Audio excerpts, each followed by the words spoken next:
പാലക്കാട് മണ്ണാർക്കാട് ക്ലബിന്റെ നേതൃത്വത്തിൽ ഗ്രൗണ്ടിന് പകരം ഇത്തവണത്തെ പാടത്തെ ചെളിയിലാണ് ഓണാഘോഷം സംഘടിപ്പിച്ചത്. ഓട്ട മത്സരം, ഫുട്ബോൾ, പാളവലി, നാടൻപാട്ട് എന്നീ പരിപാടിയിൽ ചെളിയിൽ അങ്ങ് ആഘോഷിച്ചു. കാരാക്കുറിശ്ശിയിലെ എയിംസ് ക്ലബ്ബാണ് ഇത്തരത്തിൽ വ്യത്യസ്തമായ ഓണാഘോഷം സംഘടിപ്പിച്ചത്.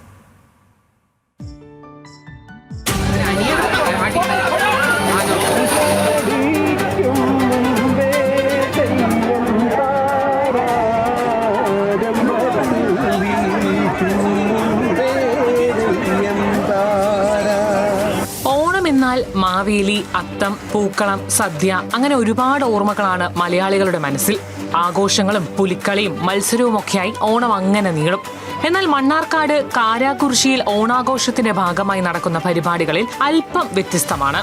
ഓണത്തിന്റെ മത്സര ഇനങ്ങൾ കണ്ടാൽ നമ്മൾ ഒരു പഴമയിലേക്ക് പോകുമെന്നുറപ്പ്. മണ്ണിനോടും മഴയോടും ചേർന്നു നിൽക്കുന്ന ഓണപരിപാടികളാണ് സംഘടിപ്പിച്ചത്. ഓണാഘോഷത്തിന്റെ ഭാഗമായി മഴയോത്സവം എന്ന പേരിൽ കാവിൻപടി എയിംസ് കലാകായിക വേദി ആൻഡ് ഗ്രന്ഥശാല സംഘടിപ്പിച്ച പരിപാടി കാരാക്കുറിശ്ശിയിൽ പൊടിപൊടിച്ചു.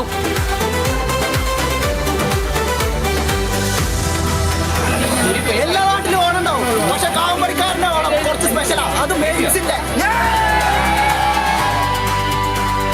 ഒരു നാട്ടിൻപുറത്തിന്റെ പഴമയും ആവേശവും നിറഞ്ഞ വർണ്ണ കാഴ്ചകളായിരുന്നു അവിടെ. മത്സരങ്ങൾ കാണാൻ നാട്ടുകാരും തടിച്ചുകൂടി. ഇതിൽ നിന്നെല്ലാം വ്യത്യസ്തമായി നാട് കാണാൻ എത്തിയതായിരുന്നു ഇറ്റലിക്കാരിയായ മാർട്ടീന. ഈ കൗതുകകരമായ മത്സരങ്ങളെല്ലാം കണ്ടതോടെ മാർട്ടീനയും ഒരു കാരാക്കുറിശ്ശിക്കാരിയായി.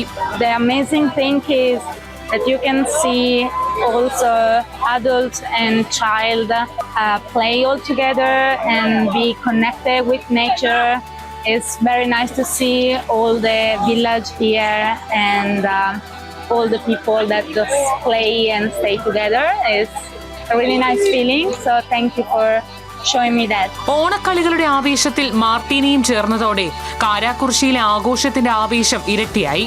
സാഹിത്യകാരൻ VK രമേശ് മഴയോത്സവം ഉദ്ഘാടനം ചെയ്തു. കാരാക്കുറിശ്ശി പോലുള്ളൊരു ഗ്രാമത്തില്, അതിന്റെ മണ്ണിന്റെ മണ്ണുള്ളൊരു ഗ്രാമത്തിൽ ഇതുപോലൊരു ഒരു മഴ ഉത്സവം നടക്കുന്നത്, ഇതൊരു ഒരേ സമയം തന്നെ ഒരു ഉത്സവമാണ്, അതേസമയം തന്നെ ഒരു മത്സരമാണ്, അതേസമയം തന്നെ അതൊരു സംസ്കാരവുമാണ്.